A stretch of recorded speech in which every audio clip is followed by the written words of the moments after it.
മഴവിൽ മനോരമയിൽ സംപ്രേക്ഷണം ചെയ്യുന്ന തട്ടിമുട്ടിയും പരമ്പരയിലൂടെ ശ്രദ്ധ നേടിയ താരമാണ് മനീഷ KS.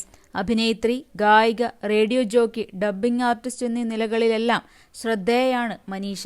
34 വർഷമായി സംഗീത മേഖലയിൽ സജീവമാണ് താരം. ഏഷ്യാനെറ്റിൽ സംപ്രേക്ഷണം ചെയ്ത ബിഗ് ബോസ് മലയാളം 5ാം സീസണിൽ മത്സരാർത്ഥിയായും മനീഷ എത്തിയിരുന്നു.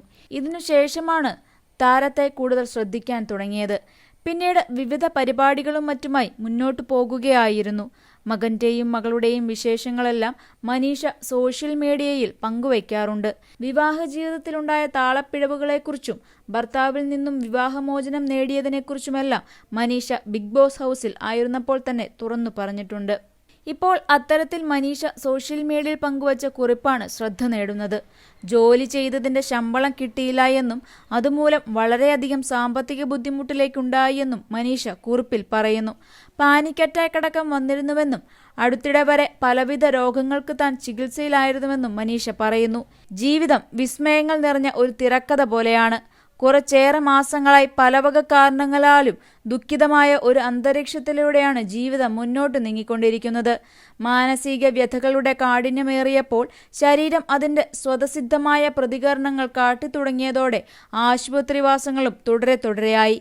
കാശ് കടം വാങ്ങിയവരുടെ ചീത്തവിളികൾ മനസ്സിനെ തെല്ലൊന്നുമല്ല ഉലച്ചത്. നീണ്ട 10-15 മാസങ്ങൾക്കുമേറെ സ്ഥിരവരുമാനമില്ലാത്തതിന്റെ വരുമാനമില്ലായ്മ ചിലവിനെ ഒരു തരത്തിലും ബാധിക്കാത്തതും പണിയെടുത്തതിന്റെ കാശു വായിട്ടലച്ചിട്ടും കിട്ടാത്തതിന്റെയെല്ലാം വൈക്ലഭ്യം ഒരു പാനിക് അറ്റാക്കിലേക്കും മറ്റു പല ശാരീരിക ക്ലേശങ്ങളിലേക്കും വഴിതെളിച്ചപ്പോൾ കൂടെ ആരൊക്കെയുണ്ട് ആത്മാർത്ഥതയോടെയെന്ന് തിരിച്ചറിയാനുള്ള ഒരു സുവർണ അവസരം കൂടിയായി അത്. പലരും വിളിച്ചാൽ ഫോൺ പോലും എടുക്കാതെയായി. ജീവിതത്തിലെ ആ ഒരു അധ്യായത്തെക്കുറിച്ച് വളരെ വിശദമായി ചിലരെയെല്ലാം പരാമർശിച്ചുകൊണ്ട് തന്നെ മറ്റൊരു കുറിപ്പ് ഞാൻ ഉടനെ തന്നെ എഴുതും. ഇപ്പോൾ ഞാൻ ഈ പോസ്റ്റ് ഇടുന്നത് ഒരു സെൽഫ് മോട്ടിവേഷന് വേണ്ടിയാണ്.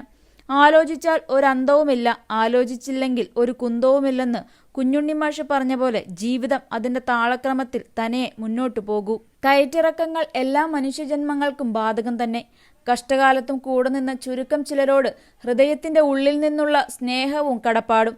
ഏത് കഷ്ടകാലത്തും പുഞ്ചിരിച്ചു നിൽക്കാനുള്ള കഴിവ് തന്ന ദൈവത്തിന് 100 നന്ദി എന്നായിരുന്നു മനീഷയുടെ കുറിപ്പ്. നടിയുടെ കുറിപ്പ് ശ്രദ്ധയിൽപ്പെട്ട് താരത്തിന്റെ സുഹൃത്തുക്കളും ആരാധകരുമെല്ലാം ആശ്വാസവാക്കുകളുമായി എത്തി.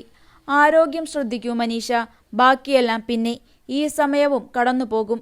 ജീവിതം അതിന്റെ താളക്രമത്തിൽ തന്നെ മുന്നോട്ടു പോകൂ. കയറ്റിറക്കങ്ങളെല്ലാം മനുഷ്യജന്മങ്ങൾക്കും ബാധകം തന്നെ. വരുന്നിടത്ത് വെച്ച് കാണാം. മറ്റുള്ളവർക്ക് ആത്മവിശ്വാസവും പോസിറ്റിവിറ്റിയും നൽകാറുള്ള മനീഷ തളരരുത് എന്നൊക്കെയാണ് പ്രത്യക്ഷപ്പെട്ട കമന്റുകൾ. സിംഗിൾ മദറായ മനീഷയ്ക്ക് 2 കുട്ടികളാണുള്ളത്. നിരവധി മലയാള സിനിമകളിലും മനീഷ അഭിനയിച്ചിട്ടുണ്ട്. തുടക്കം തന്മാത്രയിലൂടെയായിരുന്നു. പിന്നീട് രസതന്ത്രം, എന്നും എപ്പോഴും, ജനമൈത്രി തുടങ്ങി നിരവധി സിനിമകളിൽ അഭിനയിച്ചു. നിരവധി സിനിമകളിൽ അഭിനയിച്ചിട്ടുണ്ടെങ്കിലും അതിനേക്കാൾ ശ്രദ്ധിക്കപ്പെട്ടത് തട്ടിമുട്ടിയും ഹാസ്യപരമ്പരയിലെ വാസവദത്ത എന്ന കഥാപാത്രമായിരുന്നു. കൂടുതൽ സിനിമ, സീരിയൽ, ചാനൽ വാർത്തകൾക്കും നിങ്ങളുടെ പ്രിയപ്പെട്ട താരങ്ങളുടെ എക്സ്ക്ലൂസീവ് അഭിമുഖങ്ങൾക്കുമായി സബ്സ്ക്രൈബ് ചെയ്യാൻ മറക്കല്ലേ.